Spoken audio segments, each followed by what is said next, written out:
യൂറോപ്പിൽ ഇപ്പം മിക്ക സ്ഥലങ്ങളിലും കാണാൻ പറ്റുന്ന ഒരു സാധനമാണിത്. പ്രത്യേകിച്ച് ഈ ക്രിസ്മസ് മാർക്കറ്റ് പോലെയുള്ള സ്ഥലങ്ങളിലേക്ക് കയറുന്ന എൻട്രൻസിൽ ഇങ്ങനൊരു സാധനം വെച്ചേക്കുന്നത് കാണാം. എക്സ്ട്രീം ചിന്താഗതിയുള്ള ആൾക്കാർ ക്രിസ്മസ് മാർക്കറ്റിലേക്കൊക്കെ വണ്ടി ഇടിച്ച് കയറ്റിയ ആൾക്കാരെ കൊന്നു എന്ന് പറഞ്ഞ ന്യൂസ് നമ്മൾ കാണാറില്ലേ? അങ്ങനത്തെ അപകടങ്ങൾ ഒഴിവാക്കാൻ വേണ്ടി വെച്ചേക്കുന്നതാണ്.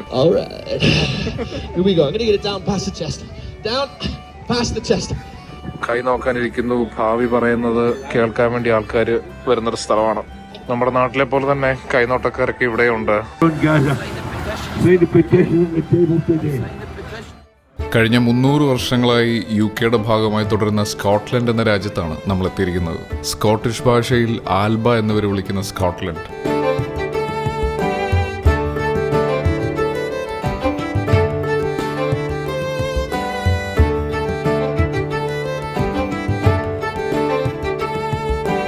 സ്കോട്ട്ലൻഡിലെ രണ്ടാമത്തെ വലിയ സിറ്റിയും തലസ്ഥാനവുമായ എഡിൻബറയിലെ കാഴ്ചകളാണ് നമ്മളിന്ന് കാണാൻ പോകുന്നത്. ഈ നഗരത്തിന് പ്രധാനമായും 2 ഭാഗങ്ങളാണുള്ളത്. നൂറ്റാണ്ടുകളുടെ ചരിത്രമുള്ള ഓൾഡ് ടൗണും പിന്നീട് 18ാം നൂറ്റാണ്ടിൽ പണിത ഇവരുടെ ന്യൂ ടൗണും. ഇത് രണ്ടും ചേർന്ന് എഡിൻബറ സിറ്റി ഒരു യുനെസ്കോ വേൾഡ് ഹെറിറ്റേജ് സൈറ്റാണ്. ഇവ രണ്ടിനെയും വേർതിരിക്കുന്നത് ഈ താഴെ കാണുന്ന പ്രിൻസസ് സ്ട്രീറ്റ് ഗാർഡൻസ് ആണ്. അതിന് മുകളിൽ കാണുന്ന എഡിൻബറയിലെ ഏറ്റവും പ്രധാനപ്പെട്ട വഴികളിലൊന്നായ പ്രിൻസസ് സ്ട്രീറ്റിലെ ഒരു ഹോസ്റ്റലിലാണ് ഇന്നലെ രാത്രി നമ്മൾ വന്ന് ചെക്ക് ഇൻ ചെയ്തത്. രാവിലെ ഹോസ്റ്റലിൽ നിന്ന് തന്നെ എഡിൻബറ സിറ്റിയുടെ കാഴ്ചകൾ ചെറുതായി കാണാം. പതിയെ ഇനി സിറ്റിയിലേക്ക് ഇറങ്ങുകയാണ്. നമുക്ക് എഡിൻബറ സിറ്റി വിശദമായി തന്നെ നടന്നു കാണാം.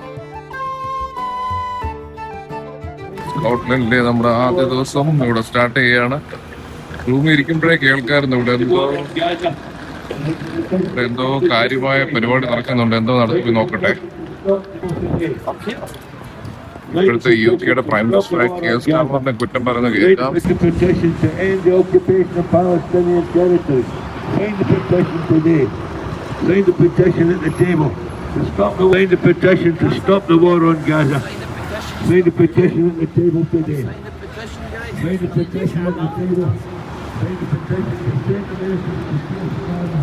അതായിരുന്നു നമ്മുടെ എഡിൻബറയിലെ ആദ്യത്തെ കാഴ്ച. ഞാൻ ആക്ച്വലി കാസിലോട്ട് നടക്കാൻ ഇറങ്ങിയത്. ആദ്യം എന്തെങ്കിലും കഴിക്കണം, എന്നിട്ട് നേരെ കാസിലേക്ക് പോകാൻ ഇറങ്ങിയത്. അത് ഈ വഴി തന്നെയാണോ നോക്കട്ടെ, ഞാൻ തിരിച്ചു പോട്ടെ. നമ്മുടെ ആദ്യത്തെ കാഴ്ച എഡിൻബറ കാസിലേക്ക് പോകുന്നത് ഈ വഴിയാണ്. ഞാൻ അവിടുന്ന് നേരെ തിരിച്ചു. അതിനു മുമ്പ് എന്തെങ്കിലും കഴിക്കണം. ആദ്യം ഇന്നത്തെ ബ്രേക്ക്ഫാസ്റ്റ് മഗ്ഡിന്നാക്കാന്ന് വിചാരിച്ചു. അപ്പോൾ പെട്ടെന്ന് കഴിച്ചിട്ടങ്ങ് ഇറങ്ങാം. എന്നിട്ട് എഡിൻബറയുടെ കാഴ്ചകളിലേക്ക് വിശദമായിട്ട് ഇറങ്ങാം.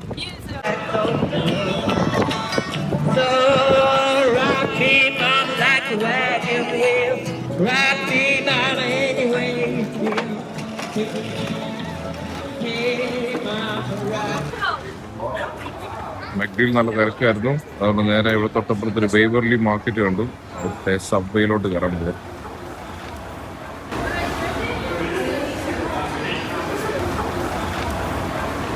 ഇന്നത്തെ നമ്മുടെ ബ്രേക്ക്ഫാസ്റ്റ് ജാക്കറ്റ് പൊട്ടാറ്റോ വിത്ത് കോർണേഷൻ ചിക്കൻ, ഇതിൻ്റെ കൂടെ ഒരു ക്യാപ്പച്ചിനോ. ഫുഡ് കഴിച്ചിട്ട് തിരിച്ചിറങ്ങണം. അപ്പോഴാണ് ഈ ഇൻട്രസ്റ്റിംഗ് ഫാക്ട് കണ്ടത്. ഇവിടുത്തെ ബാൽമോറൽ ഹോട്ടലിലെ ക്ലോക്ക് കുറച്ച് മിനിറ്റ്സ് കൂട്ടി വെച്ചേക്കാണ് 1902 മുതൽ. അതുകൊണ്ട് ആരും ട്രെയിനൊന്നും മിസ്സാക്കത്തില്ല. എല്ലാവരും സമയത്തിന് എല്ലായിടത്തും പോകാൻ വേണ്ടി വേവർലി മാർക്കറ്റിന്റെ പഴയ ഫോട്ടോസ് ഇവിടെ വെച്ചിട്ടുണ്ട്.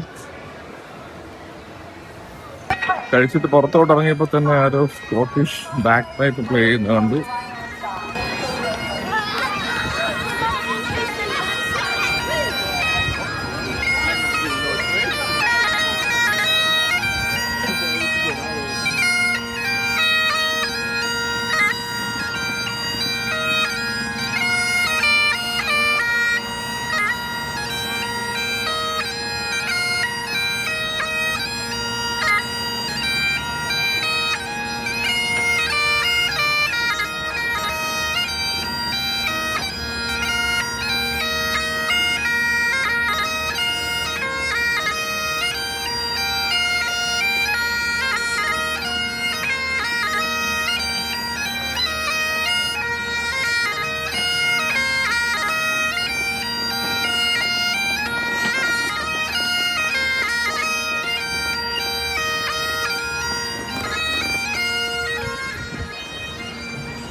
എന്നാൽ രാത്രി വന്നിറങ്ങിയപ്പം ഈ സ്ഥലം കാണാൻ ഭയങ്കര വ്യത്യാസമായിരുന്നു കേട്ടോ. എല്ലാം ലൈറ്റൊക്കെ ചെയ്തിട്ട് അത് കാണാൻ തന്നെ ഒരു ഭംഗിയാണ്.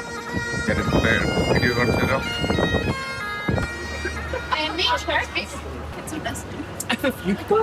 താഴെ കാണുന്ന ക്രിസ്മസ് മാർക്കറ്റിലേക്കുള്ള വഴിയാണ്. നമുക്ക് കുറച്ചുകൂടെ സൺലൈറ്റ് ഒക്കെ പോയിട്ട് ഇരുട്ടിയതിന് ശേഷം വരാം. അതിന്റെ തൊട്ട് പുറകെ തന്നെയാണ് ഇവിടെ നമ്മൾ വന്നിറങ്ങിയ ട്രെയിൻ സ്റ്റേഷൻ. ബാക്ക്ഗ്രൗണ്ടിൽ റൈഡ്സ് ഒക്കെ സ്റ്റാർട്ട് ചെയ്തിട്ടുണ്ട്. പക്ഷെ അതിൽ കയറാൻ എനിക്ക് ധൈര്യമില്ല, സത്യം പറയണമല്ലോ. ഈ സത്യമായിട്ടും എനിക്ക് അതേ കയറാനുള്ള ധൈര്യമില്ല.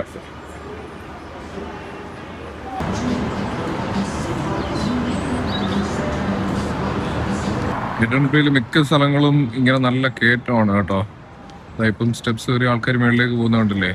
അതുപോലെ തന്നെ ഇപ്പം നമ്മൾ കഴിക്കാൻ പോയ സ്ഥലം ആക്ച്വലി താങ്ക് യു ഇപ്പം നമ്മൾ കഴിക്കാൻ പോയ സ്ഥലമില്ലേ, ബേവർലി മാർക്കറ്റ് എന്ന് പറഞ്ഞൊരു സ്ഥലം, ഫുഡ് കഴിക്കാനായിട്ട്. അത് ഏകദേശം ആ ഭാഗത്തായിട്ടായിരുന്നു, റൈറ്റ് സൈഡ്. അവിടെയാണെങ്കിൽ അത് നമ്മൾ സ്റ്റെപ്സ് ഇറങ്ങി താഴേക്കാണ് പോയത് ഇതിൻ്റെ ഉള്ളിൽ. അതുകൊണ്ട് തന്നെ ഒരുപാട് പൊക്കത്തും താഴ്ചയിലൊക്കെ നിൽക്കുന്ന സ്ഥലമാണ് എഡിൻബറോ. ഇപ്പൊ തന്നെ ക്രിസ്മസ് മാർക്കറ്റ് ഉണ്ടല്ലേ, താഴെയാണ് ഞാൻ നിൽക്കുന്നത്. ഇവിടെയായിട്ടാണ്. പിന്നെ ഇവിടുന്ന് അങ്ങോട്ട് നോക്കിക്കഴിഞ്ഞു കഴിഞ്ഞാൽ എല്ലാവരും സ്റ്റെപ്സ് കയറി അതിൻ്റെ മേളിലേക്ക് പോവാം. ക്യാസിൽ ഏകദേശം ഇതിൻ്റെ പുറകിലായിട്ടാണെന്ന് തോന്നുന്നു. നമ്മൾ അങ്ങോട്ടാണ് നടന്നുകൊണ്ടിരിക്കുന്നത്. ആദ്യം നമുക്ക് എഡിൻബറോ ക്യാസിൽ കാണാം. ഏകദേശം 350 മില്യൺ വർഷം പഴക്കമുള്ളൊരു വോൾക്കാനിക് മലയുടെ മേളിലാണ് ഈ ക്യാസിൽ വെക്കുന്നതെന്നാണ് പറയുന്നത്. ഇത്രയും ഹൈറ്റിലിരിക്കുന്നത് കൊണ്ട് തന്നെ ആയിരിക്കണം ഒരിക്കൽ പോലും ഈ എഡിൻബറോ ക്യാസിലിനെ ആരും കീഴടക്കിയിട്ടില്ലെന്നുമാണ് രാവിലെ ഞാൻ വായിച്ചപ്പോൾ മനസ്സിലായത്. ആ കാണുന്നതാണ് സ്കോട്ട്ലൻഡിന്റെ ഫ്ലാഗ്.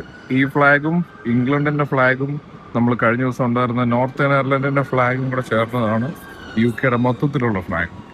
നമുക്ക് നോർത്തേൺ അയർലൻഡിലെ കറൻസി കിട്ടിയില്ലേ എന്ന് പറഞ്ഞ പോലെ ഇവിടുത്തെ പൗണ്ട്സ് ഇതാണ്. ഇതിനു മുമ്പ് ഞാൻ ഗ്ലാസ്ഗോയിൽ വന്നപ്പോഴും എനിക്ക് കിട്ടിയായിരുന്നു ഇവിടുത്തെ പൗണ്ട്സ്. ഞാൻ അത് കാണിച്ചു തരാം. ഇവിടെ സ്റ്റാച്ചു വെച്ചേക്കുന്നത് കാണാം. താഴെ എഴുതിയിട്ടുണ്ട് the Black Watch, South African വാറിൽ മരിച്ചുപോയ ആൾക്കാർ മെമ്മറിക്ക് വേണ്ടിയാണ്. 1899 മുതൽ 1902 വരെ. നേരത്തെ പറഞ്ഞ പോലെ ഇവിടുന്ന് പിന്നെയും ഈ സ്റ്റെപ്സ് ആണ് മുകളിലേക്ക്. ആൾക്കാർ അവിടെ നിന്ന് ഇറങ്ങി വരുന്നുണ്ടല്ലേ. ഞാൻ പെട്ടെന്നാണ് ഇന്നലെ നമ്മുടെ ലിയം പറഞ്ഞൊരു കാര്യം ഓർത്തത്. ഇതിപ്പോൾ നമ്മൾ ന്യൂ കോളേജ് എത്തി കേട്ടോ. 1846 പണിഞ്ഞ ന്യൂ കോളേജ് ഇവിടുത്തെ. ഞാൻ ഇന്നലെ ലിയം എൻ്റെ അടുത്തൊരു കാര്യം പറഞ്ഞായിരുന്നു. ഈ സ്കോട്ട്ലൻഡിൽ ചെല്ലുമ്പോൾ എഡിൻബറയിൽ പ്രത്യേകിച്ച് അവിടെ കാണുന്ന മിക്ക ബിൽഡിങ്ങുകളും സാൻഡ് സ്റ്റോണിലായിരിക്കും പണിഞ്ഞിരിക്കുന്നത്.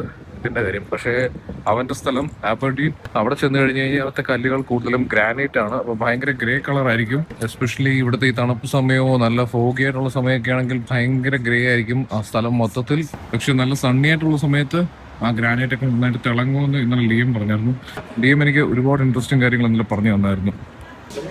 ക്യാസിലേക്കുള്ള നടത്തത്തിലാണ്. പക്ഷേ ആ പോകുന്ന വഴിക്ക് ഞാൻ ഈ ന്യൂ കോളേജ് കണ്ട് അകത്തേക്ക് കയറിയാണ്. ഒരുപാട് പേര് അകത്തു നിന്ന് ഫോട്ടോസ് എടുക്കുന്നു. അങ്ങനെ കയറി വന്ന് കണ്ടതാണ്.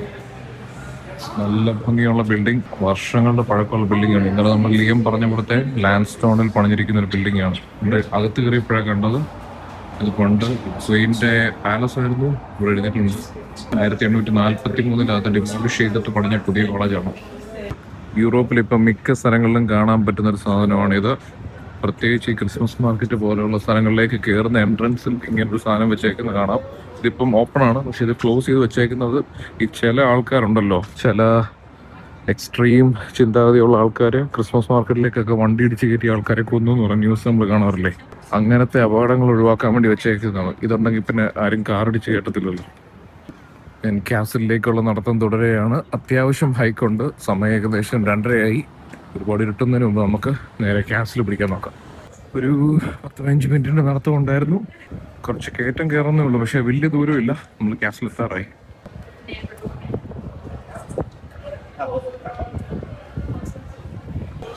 ആ നടത്തം ഇങ്ങനെ കയറി വരുമ്പം തന്നെ ഇവിടെ ഒരു സ്കോച്ച് വിസ്കി എക്സ്പീരിയൻസ് ചെയ്തേക്കുന്നത് കാണാം. സ്കോച്ച് വിസ്കിയും സ്കോട്ട്ലൻഡിൻ്റെ ഒരു മെയിൻ ഹൈലൈറ്റ് ആണ്. അതിൻ്റെ മേളിൽ തന്നെ കാസിൽ സ്കൂൾ എന്ന് കൊടുത്തേക്കുന്നതാണ്. ഇപ്പോഴും ആ സ്കൂൾ ഫംഗ്ഷനിലാണെന്ന് എനിക്കറിയത്തില്ല. എൻ്റെ തൊട്ടിപ്പുറത്ത് ഇവിടെ ഒരാൾ പഴയ ക്യാമറ വെച്ച് ആൾക്കാർ ഫോട്ടോസ് എടുത്ത് കൊടുക്കുന്നു. അതിപ്പോൾ നേരത്തെ കണ്ട പോലത്തെ ഒരു ന്യൂസ് പേപ്പർ പോലത്തെ ഒരു പഴയ വിൻറ്റേജ് പേപ്പറിലാണ് പ്രിന്റ് ചെയ്ത് കൊടുക്കുന്നത്. ഇവിടെ ഒരു വൈക്കിംഗ് വേഷത്തിൽ ഒരാൾ നിൽക്കുന്നുണ്ട്. കൂടെ നിന്ന് ഫോട്ടോസ് എടുക്കാം. ഐ തിങ്ക് അവർ വ്ലോഗ് ചെയ്യാണ്. ഇവിടെ എഴുതി വെച്ചിട്ടുണ്ട് പുള്ളിക്ക് കൊടുക്കുന്ന ഡൊണേഷൻസ് എല്ലാം ലുക്കീമിയ റിസർച്ചിന് വേണ്ടിയാണ് പോകുന്നത്. പെട്ടെന്ന് തന്നെ പ്രിന്റ് എടുത്ത് കൊടുക്കും കേട്ടോ.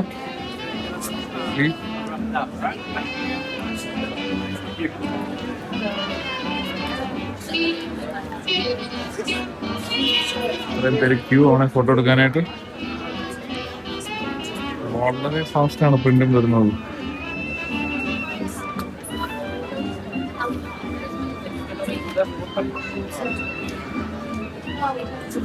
ഇത് ആക്ച്വലി ഫ്രീ ആകട്ടോ. ഇത് ഫ്രീ ആണ്. പൈസ എന്തെങ്കിലും കൊടുക്കാൻ ആഗ്രഹമുള്ളവർക്ക് ഡൊണേറ്റ് ചെയ്യാനുള്ള ഓപ്ഷൻ അവിടെ ഉണ്ട്.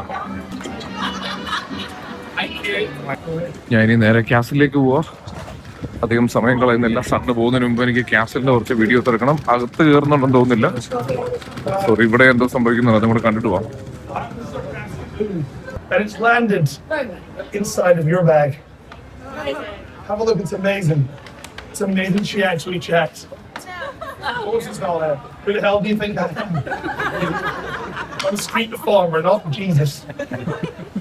I need clapping or cheering, or in your case, a big bloody sarcastic ooh. Here we go. 3, 2, 1.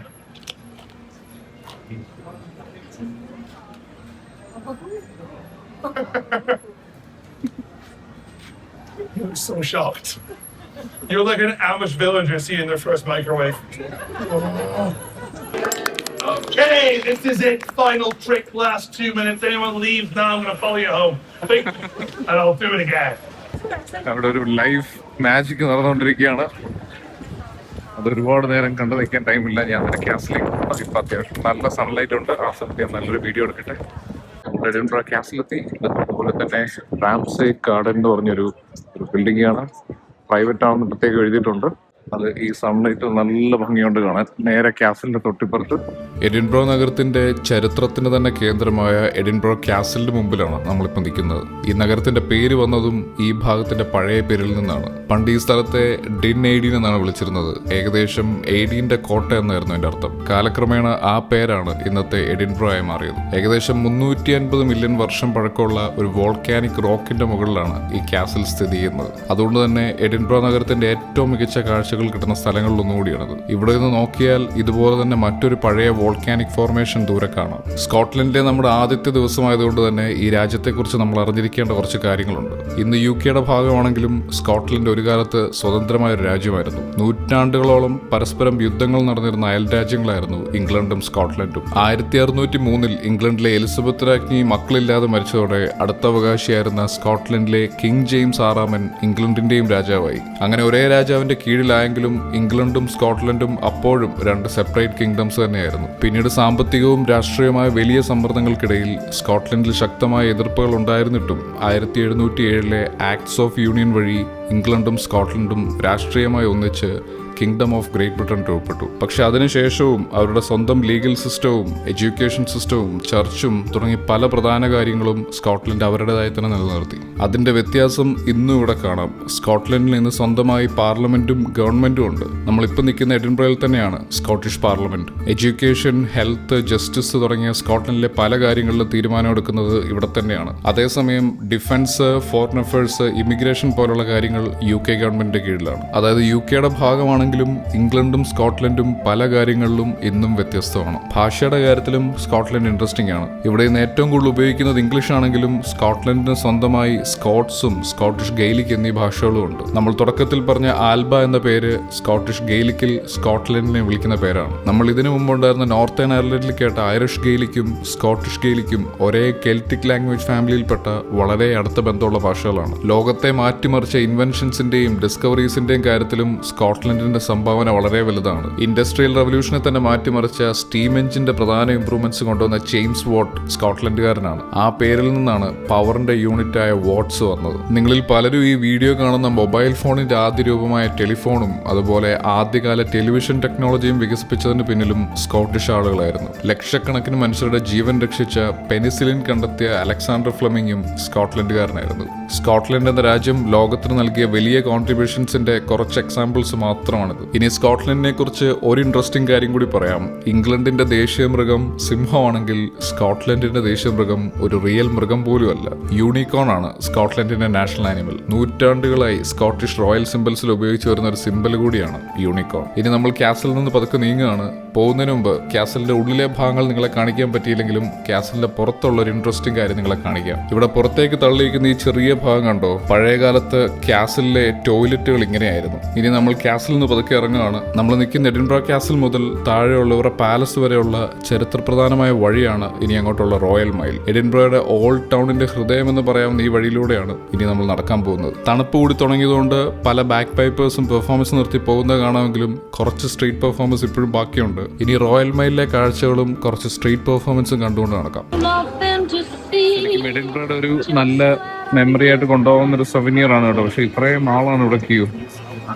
ആൾക്കാർ വെയിറ്റ് ചെയ്ത് നിൽക്കുക. അതുകൊണ്ട് തൽക്കാലം നമുക്ക് റോയൽ മൈൽ താഴേക്ക് പോവാം. തണുപ്പ് തുടങ്ങിയതായി ഇവിടെ ബാക്ക് പൈപ്പ് വായിച്ചുകൊണ്ടിരുന്ന ഒരാള് അതെല്ലാം ക്ലോസ് ചെയ്ത് വീട്ടിലേക്ക് പോകാണെന്ന് തോന്നുന്നു. അത്യാവശ്യം തണുപ്പ് തുടങ്ങി, ഇരുട്ടി തുടങ്ങി.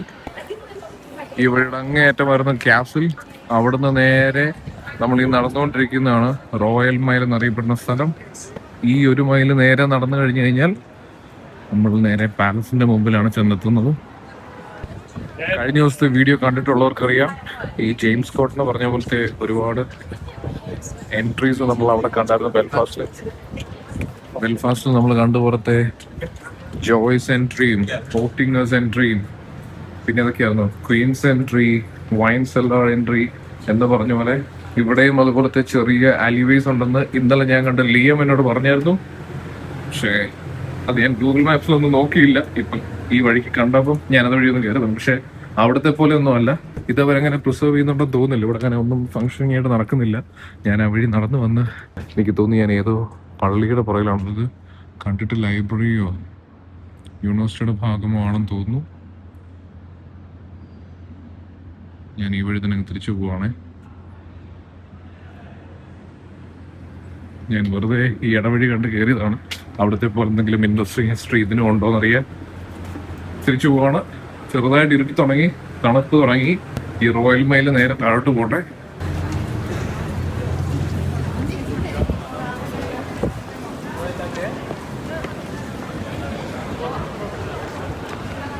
അപ്പുറത്ത് കണ്ടതുപോലത്തെ വേറൊരു കോട്ട്, വാർഡ്രോബ്സ് കോട്ട്. എനിക്കൊന്ന് അവിടെ കുറച്ചും കൂടെ ആൾക്കാർ കയറുന്നുണ്ട്. പക്ഷെ മറ്റേത് ഞാൻ കയറുന്ന ഒരു ചെറിയ ഇടവഴിയായിരുന്നു. അവിടെ ഒന്നും സംഭവിക്കുന്നില്ല. ഇവിടെ ഒരു ഫ്രീ ബൈബിൾ കോഴ്സിനെ പറ്റി എത്തി വെച്ചിട്ടുണ്ട്. അതുപോലെ തന്നെ സാധനങ്ങളുടെ വില കൂടുന്നതിനെ പറ്റി പ്രൈസസ്, വില കൂടുതലിനെ എങ്ങനെ നേരിടണം എന്നുള്ളൊരു ബുക്ക് അവിടെ എഴുതി വെച്ചിട്ടുണ്ട്. ഞാൻ നേരത്തെ കാണിച്ചില്ലേ, ക്രിസ്മസ് മാർക്കറ്റിലോട്ടൊക്കെ ആൾക്കാർ വണ്ടി ഇടിച്ച് കയറ്റാതിരിക്കാൻ വേണ്ടി ഇതെന്താ പറയുന്ന ഒരു ബാരിക്കേഡ് പോലെ കുറച്ച് സ്ട്രോങ് ആയിട്ടുള്ളത്. പക്ഷെ ഇതിന് വേറെ പേരുണ്ട് കേട്ടോ. അത് ഇവിടെ കാണാം. റോയൽ മൈൽ കഴിഞ്ഞിട്ടില്ല, കുറച്ചും കൂടി മുന്നോട്ടുണ്ട്. റോയൽ മൈൽ മൊത്തത്തിൽ നടന്ന് കാണാം. ഇവിടെ ഒരു ടൂർ ഗ്രൂപ്പ് ആണെന്ന് തോന്നുന്നു. ടൂർ ഗൈഡ് ഒരു വിച്ചിന്റെ വേഷമൊക്കെ ഇട്ട് നിൽക്കുന്നു. ഞാൻ അടുത്തൊരു ക്ലോസ് കണ്ടുകൂടെ, അഡ്വക്കേറ്റ്സ് ക്ലോസ്.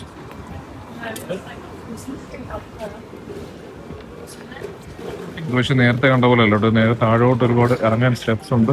ഇത് കുറച്ചും കൂടെ ഭംഗിയുള്ള വഴിയായിരിക്കും. ഞാൻ തിരിച്ചു വരാമേ.